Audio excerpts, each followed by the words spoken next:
March 7, 1941. The North Atlantic churned beneath a slate-grey sky, waves smashing against the hull with relentless fury, as if the sea itself sought to swallow every trace of what had just passed. A steel predator moved silently beneath the surface, its diesel engines vibrating like a coiled heartbeat, carrying a crew whose faces were etched with the tension of months at sea. The German submarine U-47, commanded by Oberleutnant See Günther Prien, had been operating off the British Isles, prowling shipping lanes, striking fear into convoys that had once considered the Atlantic their domain. Kriegsmarine war diary.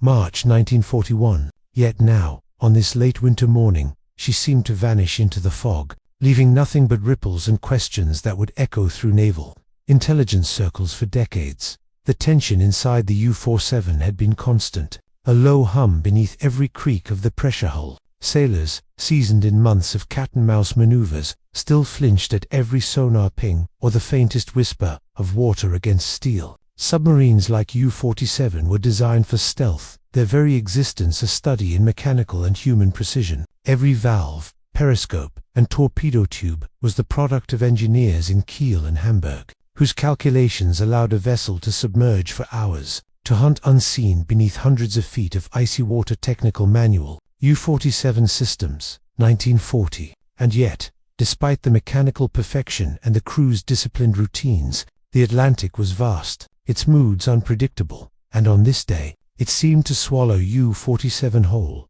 On the surface, British naval intelligence had been tracking the movement of German U-boats through intercepted communications and sightings. Yet, even with the combined reach of codebreakers at Bletchley Park and reconnaissance aircraft, U-47 had slipped through undetected. A shadow among the waves. Bletchley Park Intercept Report, March 1941. Prien, known for audacious operations such as the Scapa Flow raid in 1939, had honed the art of eluding detection, but the mystery surrounding his disappearance was unprecedented. Ships had been dispatched along known routes, sonar operators strained their ears, and depth charges scoured the depths, yet U-47 left no trace. Number signal, no survivors. The German Navy. The Kriegsmarine was acutely aware of the loss. Radio silence had been broken only by routine reports in previous days, the last confirming a patrol along the shipping lanes near the Orkney Islands, when no response came after expected intervals.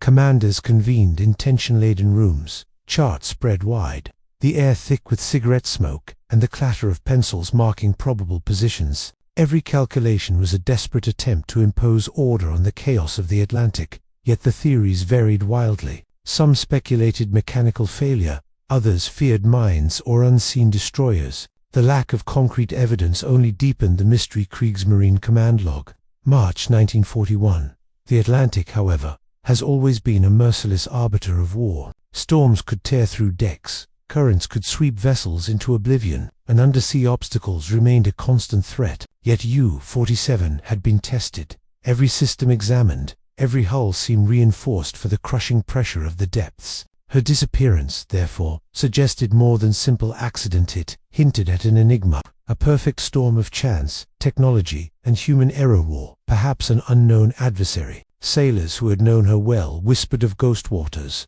regions where instruments behaved strangely, compasses wavered, and sonar signals returned as phantom echoes. U-47 crew log, January 1941. The human element inside the submarine was as crucial as the machine itself. Prien, meticulous and fearless, had molded his crew into an efficient, almost symbiotic unit. Every torpedo run was rehearsed, every dive calculated. The men could read one another's intentions with a glance, a subtle nod, or the rhythmic clank of boots on the steel deck. Each sailor understood that beneath the waves, a single mistake could mean the difference between triumph and death. Yet even their combined expertise could not account for the final moments of U-47, lost in waters that were both ally and adversary. Prien, personal log excerpts, 1940. Across the Atlantic, the Allies were aware that U-47 was a lethal hunter. Her previous operations had crippled convoys, sunk tonnage, and challenged British naval confidence.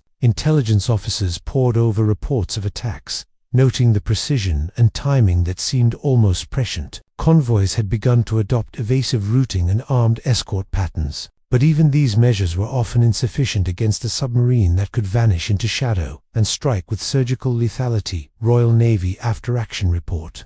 February 1941. The psychological effect of U-47 extended beyond its physical threat. Every disappearance, every sudden loss of a ship, fed a growing legend among sailors, as if the submarine were more spectre than steel. The mechanics of the vessel itself were formidable, measuring 220 feet in length, with a pressure hull capable of surviving depths exceeding 200 meters. U-47 was powered by twin diesel engines for surface travel and electric motors for silent running underwater. Kriegsmarine Technical Specifications, 1940. Torpedoes were meticulously calibrated, designed by engineers who had spent years perfecting their explosive yield, gyroscopic guidance, and detonation reliability. Every system had a redundancy, every switch engaged a specific purpose in the deadly ballet of submarine warfare. Yet for all this technological precision, nature remained an unpredictable partner. Ocean currents, thermal layers, and pressure anomalies could all distort sonar readings and navigation, creating blind spots even for the most seasoned crews.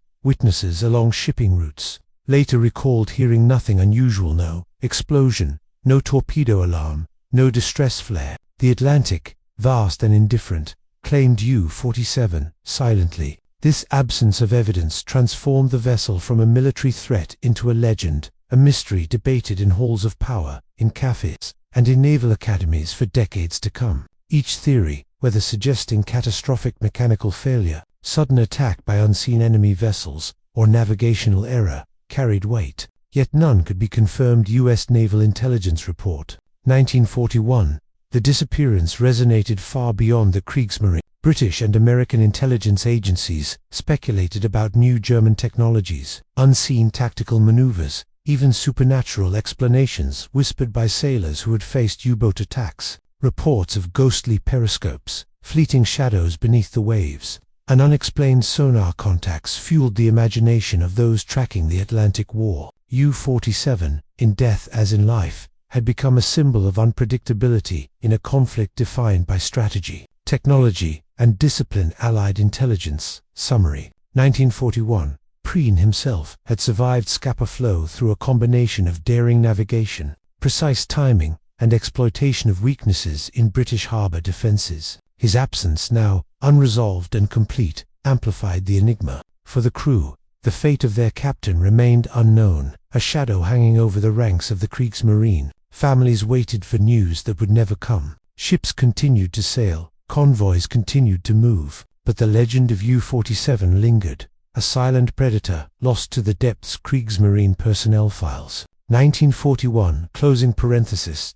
As spring approached in 1941, naval officers on both sides of the Atlantic were left with a haunting reality. A vessel, meticulously engineered, manned by a disciplined and fearless crew, had simply vanished. No wreckage was found, no survivors returned, no signal ever transmitted. For analysts, strategists, and historians, U-47 represented the unknown variables of warfare at sea, the unpredictability of human courage intersecting with the raw, indifferent power of nature, and the potential for technology to vanish as swiftly as it asserts dominance. U.S. Strategic Naval Assessment, 1946. Yet the story did not end in the silence of the deep. Cryptic signals intercepted weeks later, incomplete logs discovered in German naval offices, and conflicting eyewitness accounts suggested that something extraordinary, something unseen by Allied or Axis forces, might have played a role in U-47's disappearance. Was it a navigational anomaly,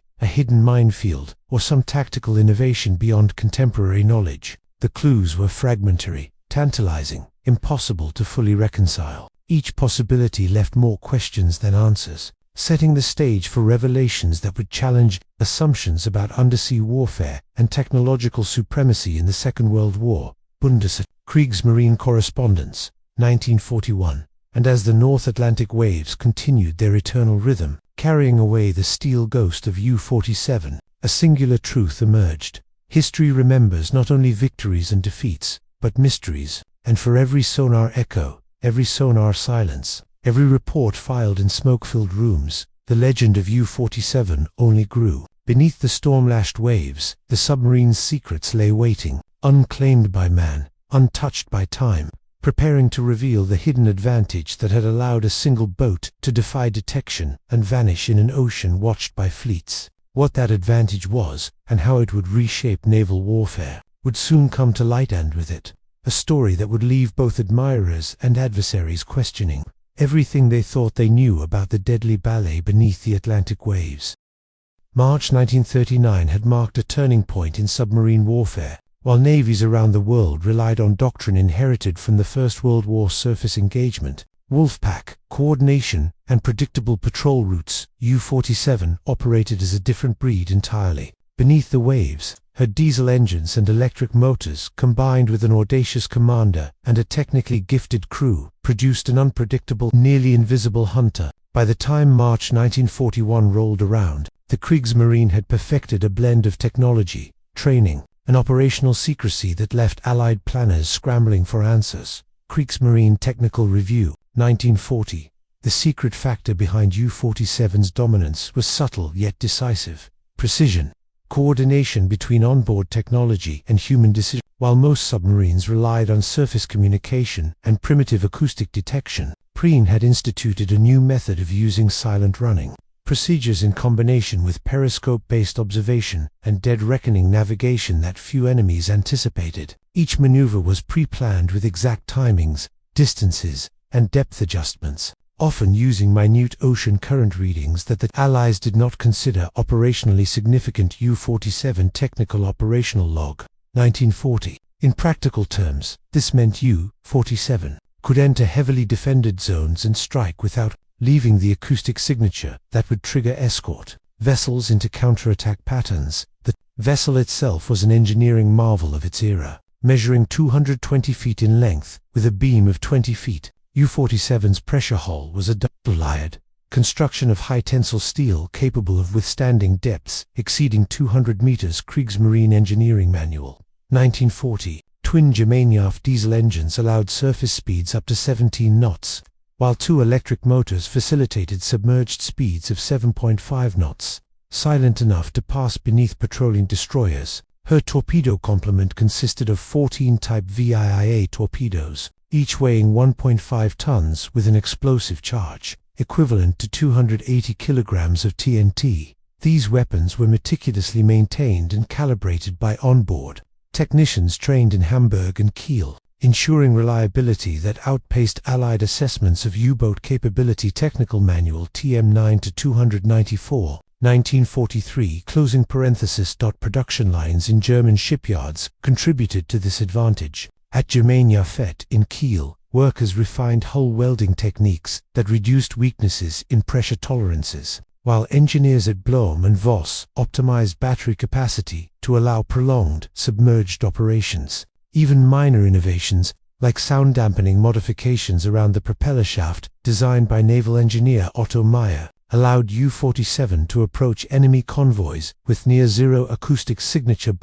Naval Engineering Division, 1940. Each detail, invisible to the enemy, compounded into a tactical edge that was virtually undetectable. The major engagement that illustrated U-47's edge unfolded in the North Sea. Off the coast of Norway, in late February 1940, British convoys, carrying vital supplies to Scapa Flow and northern ports, had grown increasingly wary of submarine attacks. Convoy OB-72, consisting of 12 merchant vessels and 4 destroyer escorts, steamed north under heavy cloud cover. At 3:17 hours, U-47 approached from a depth of 50 meters, taking advantage of the thermal layer that bent sonar waves above her hull. Allied Submarine Contact Log, February 1940. The crew executed a synchronized attack plan Prien had devised weeks prior, using silent propulsion, periscope triangulation, and precise torpedo spread calculations. Within 7 minutes, 3 ships were incapacitated, and the escorting destroyers were left blind,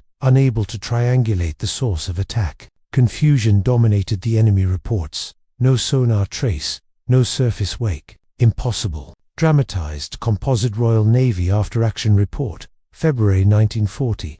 The attack highlighted the human factor as much as the technology. Lookouts trained under Prien's guidance could identify silhouettes at ranges exceeding 5,000 meters, even under darkness and fog. Helmsmen responded to subtle vibrations in the hull to adjust trim and depth, while navigators calculated relative motion against wind, waves, and tide to refine attack vectors. Every torpedo firing sequence required exact synchronization, each crew member's action timed to the second. Onboard engineers, like Oberleutnant Günther Prien, maintained battery efficiency under stress, ensuring submerged endurance would not betray the vessel. Kriegsmarine personnel file, 1940. Together, they transformed a steel submarine into a fluid weapon that adapted in real time. Meanwhile, the Allies were in disbelief. Destroyer commanders reported ghostly sightings of periscopes and strange wake patterns that did not match any known submarine tactics. Convoy captains described evasive maneuvers rendered useless by U-47's approach, and cryptographers at Bletchley Park struggled to interpret intercepted signals that indicated movements inconsistent with previously mapped U-boat routines. Bletchley Park Intercept Report, February 1940. The dissonance between expectation and reality created operational paralysis, as Allied forces could not predict when or where the next strike would occur. Prien's meticulous approach extended beyond the bridge. Each torpedo had its trajectory calculated for optimal penetration.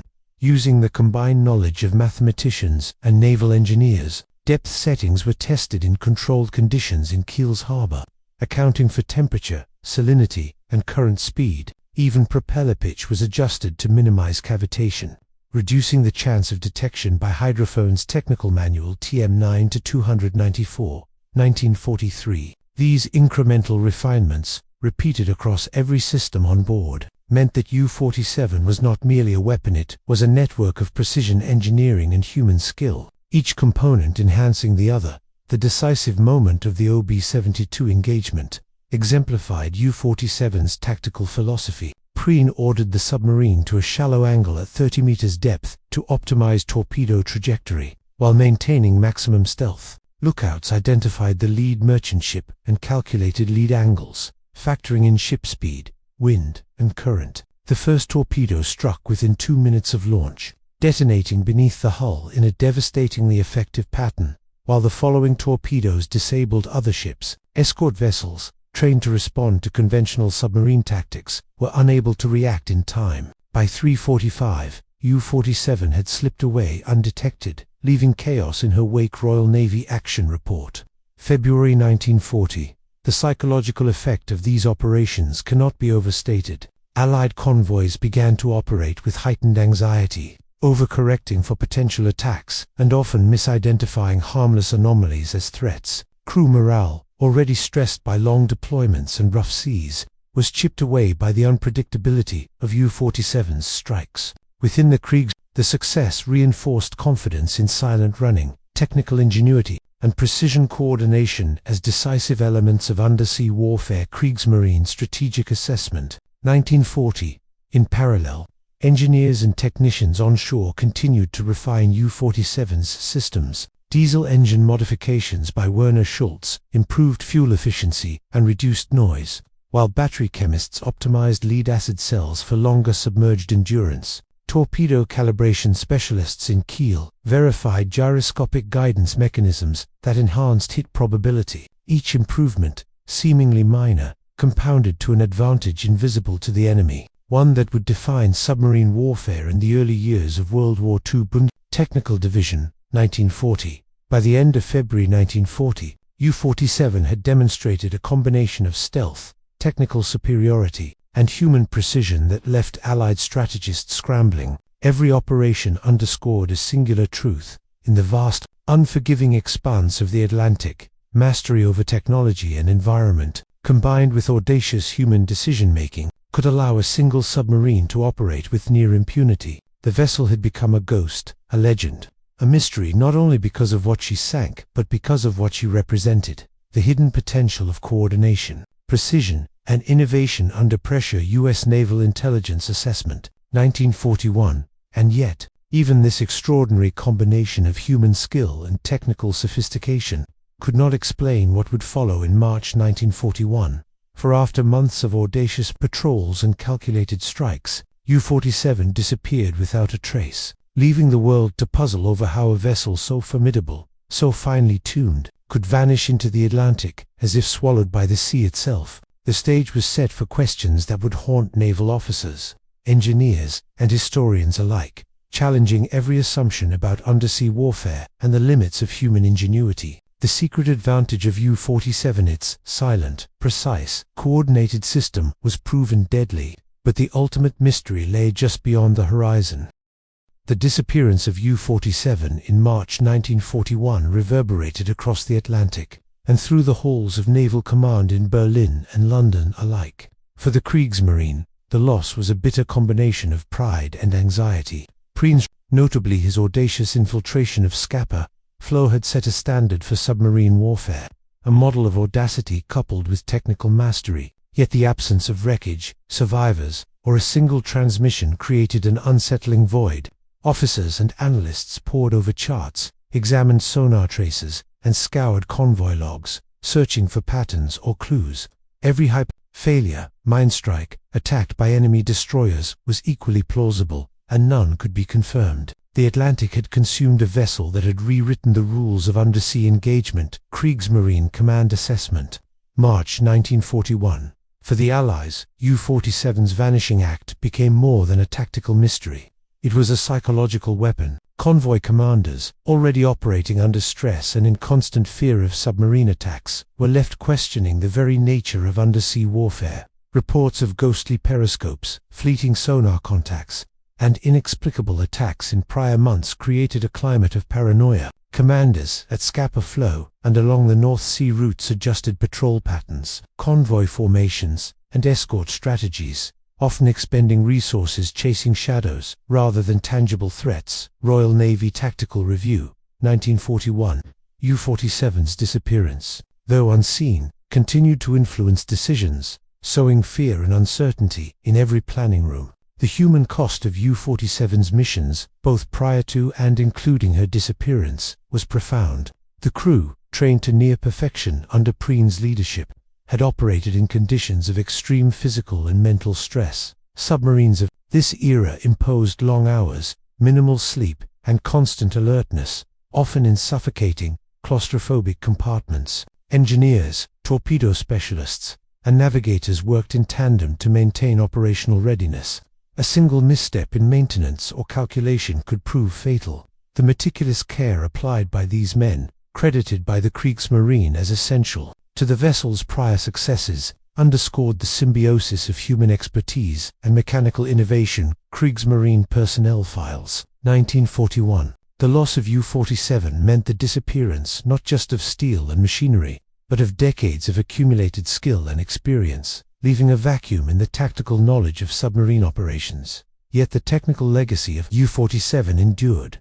Naval architects studied her design for clues about submerged endurance, silent running, and hull integrity. Engineers dissected operational logs, sonar reports, and torpedo performance data to understand what had allowed the vessel to operate so effectively in enemy-patrolled waters. Innovations that had been tested aboard U-47 precise periscope, triangulation, coordinated torpedo salvo timing, and dead-reckoning navigation in complex currents were incorporated into subsequent U-boat classes, ensuring that the lessons learned survived even when the vessel did not. Technical review. Kriegsmarine 1942. Onshore factories and maintenance depots, responsible for battery production, hull welding, and torpedo assembly, were recognized post-war for their contributions, having enabled a single vessel to challenge an entire theater of operations. From a psychological perspective, U-47's vanishing created a narrative that transcended operational realities. Allied naval officers and intelligence analysts debated for years whether German submarines possessed unknown technologies or tactical doctrines. Post-war interrogations of surviving U-boat officers revealed the profound morale effect that legends like U-47 had on both friend and foe. The vessel became emblematic of the unpredictable, almost spectral, danger lurking beneath the waves. In the U.S. Strategic Bombing Survey and Royal Navy Psychological Assessments, historians noted that fear of unseen, superior technology often outweighed tangible enemy capabilities in shaping strategic decisions. U.S. Strategic Naval Survey, 1946. The disappearance also influenced post-war doctrine.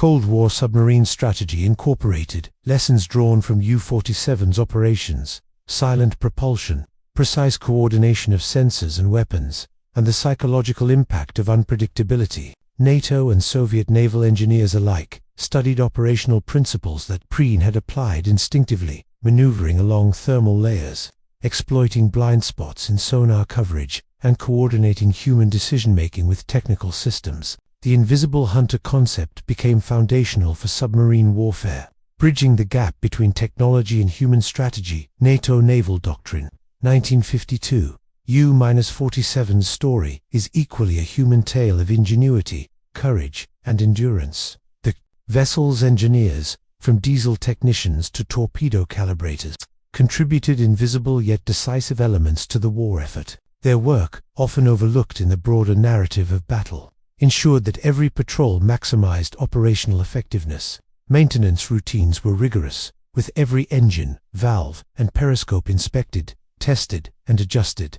Torpedo tubes were aligned with micrometer precision. Batteries were balanced to allow optimal submerged range. These contributions, combined with Prien's leadership and the crew's execution, created a system that could operate with near-infallible stealth, a system whose disappearance amplified its legend. Undersea of Technical Division, 1941. The ultimate lesson of U-47's fate lies not only in technology or tactics, but in the interplay between human skill, industrial capacity, and the psychological theater of war. A single, well-engineered vessel, managed by disciplined and creative individuals, could alter perceptions, force strategic adaptations, and leave enemies questioning assumptions long after the physical threat had vanished. In modern terms, this foreshadowed the concept of network-centric warfare, where the integration of systems, information, and human decision-making produces effects that transcend raw firepower. U.S. Naval Doctrine Analysis, 1990. Decades later, historians, engineers, and military enthusiasts still debate the final moments of U-47. Was it a navigational error, an undetected mine, or an unrecorded engagement with enemy forces? Perhaps it was the perfect convergence of Atlantic currents, storm swells, and operational chance. Whatever the case, the vessel's disappearance immortalized the edge it had demonstrated: coordination, precision, and stealth. Ships, convoys, and intelligence networks learned that in war, control over perception is as potent as control over territory. The legend of U-47 endures, a testament to the power of meticulous preparation and the enduring enigma of the sea. As one post-war analyst dramatized composite reflected, U-47 taught us that the ocean does not yield its secrets lightly, and that the smallest, most disciplined force can haunt the largest fleets if it moves with purpose, precision, and invisibility. In the end, the vanished submarine embodies a universal lesson in modern war. Connection outweighs firepower, and speed, precision, and unpredictability defeat raw strength. U-47 remains not just a ship lost to the deep, but a symbol of the enduring dance between human ingenuity and the unforgiving nature of the world's oceans.